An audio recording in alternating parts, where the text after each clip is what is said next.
Hello, everybody.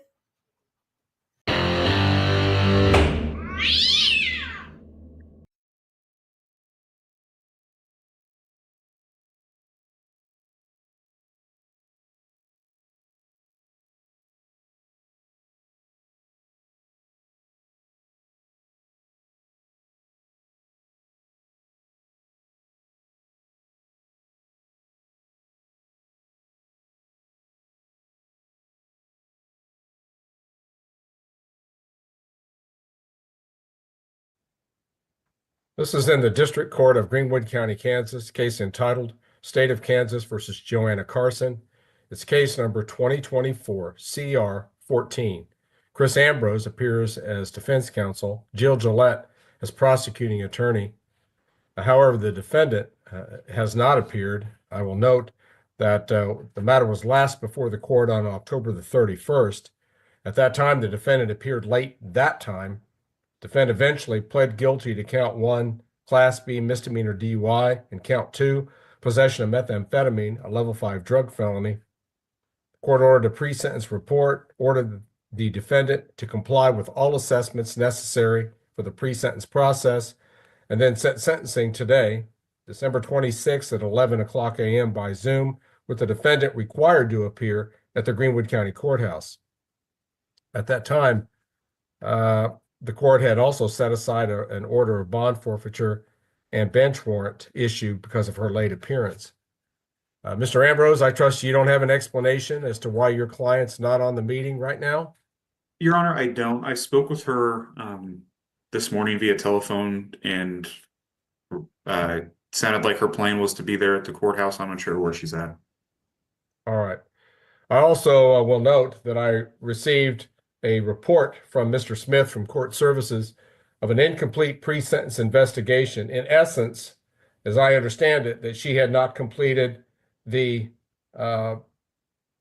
risk needs assessment, the WRNA. She also hadn't completed the substance abuse evaluation necessary for Senate Bill 123, determination of eligibility. Have I summarized that correctly, Mr. Smith? Yes, Your Honor. And just to update the court so it has the most current information, I did receive an email from Community Corrections Officer Teresa Stanfield today saying that they had received a call from DECA in Pittsburgh saying that she has an appointment scheduled for an evaluation on Monday, December the 30th, apparently. All right. What the court sees in this case is the defendant's just utter failure to comply with court-directed conditions. She had a bond reinstatement done last time. The court expected her, in fact, ordered her to do certain things. She hasn't done them, and she had 2 months to complete these.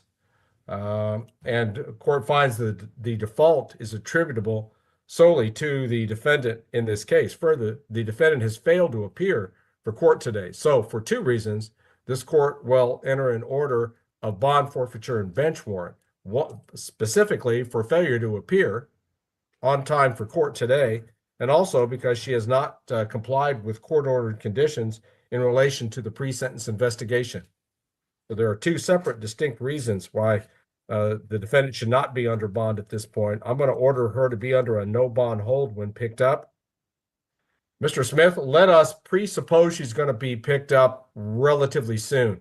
Once picked up, how long will it take for you to complete your report? Just a reasonable estimate.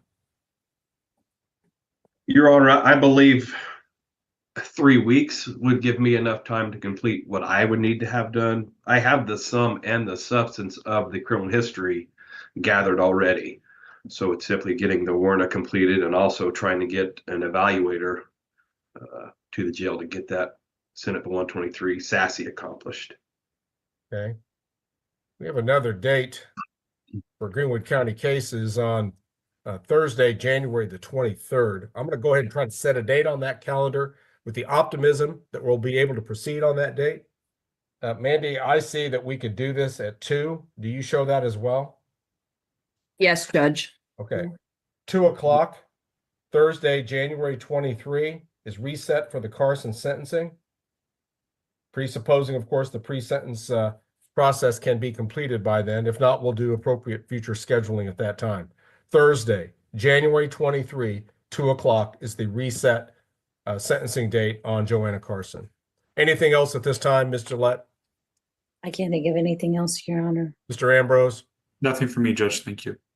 And at this time, the JoAnna Carson matter will be in recess. This meeting may be ended for all.